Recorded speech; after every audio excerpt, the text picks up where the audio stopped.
बुंडा या गावातील एक शेतकरी आहेत. त्यांची या जे खत आहे, खत बोगस विक्री आहे, यामध्ये त्यांची एक प्रतिक्रिया घेऊया आपण. ज्ञानेश्वर कोकदे त्यांचं नाव आहे. बोला. हे खत बोगस असल्यामुळे कास्तकाराची फसवणूक होऊन राहिली. याच्यावर सरकारनं दखल घेतली पाहिजे, हेच शेतकऱ्याचं म्हणणं आहे. दुसरं काही म्हणणं नाही. एक तर निसर्गाची त्याले शेतकरी निराश व्हायला आहे निसर्गानं. या खतईनं हे खतं जर पुरवले तर कास्तकाराची परिस्थिती कठीण होऊन राहिली. हे खतं जर असे चालू राहिले तर कास्तकारी पुरी फसवणूक होऊन राहिली. त्याच्यावर काहीतरी चांगला रामबाण उपाय तुम्ही करा. बरोबर आहे.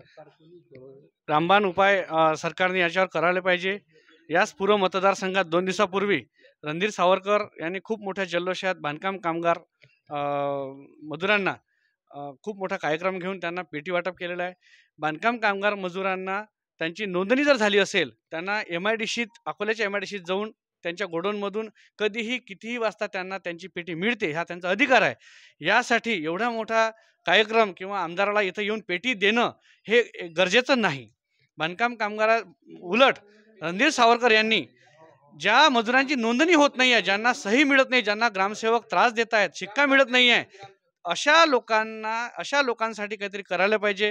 ग्रामसेवक युनियननी मुंबईला, त्यांच्या युनियन अध्यक्षांनी मुंबईला मंत्रालयात किंवा मोठ्या अधिकाऱ्यांना हे ऑब्जेक्शन घेतलेलं आहे की आमच्या ग्रामसेवकांना त्रास होत आहे, मजूर लोक त्रास देतात, म्हणून आम्ही सह्या देणार नाही. हे 2014 जो GR आहे बांधकाम कामगार मंडळांचा, 14च्या GR मध्ये स्पष्टपणे उल्लेख आहे की ग्रामसेवकच व्हेरीफाय करू शकतो की हा मजूर आहे की नाही. त्यामुळे हा अधिकार ग्रामसेवकचा आहे. हे या बाबतीत रणधीर सावरकर, अनुप धोत्रे यांनी आवाज उचलला पाहिजे.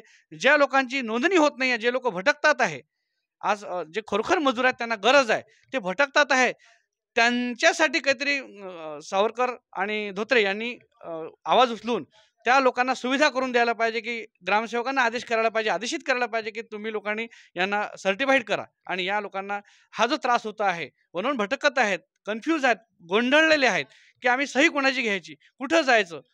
त्यामुळे हा विषय महत्त्वाचा सोडून नोंदणी झालेले कामगार ज्यांना MIDCत गेल्यानंतर, अकोला MIDCत गेल्यानंतर त्यांना त्यांची हक्काची पेटी मिळतेच आहे.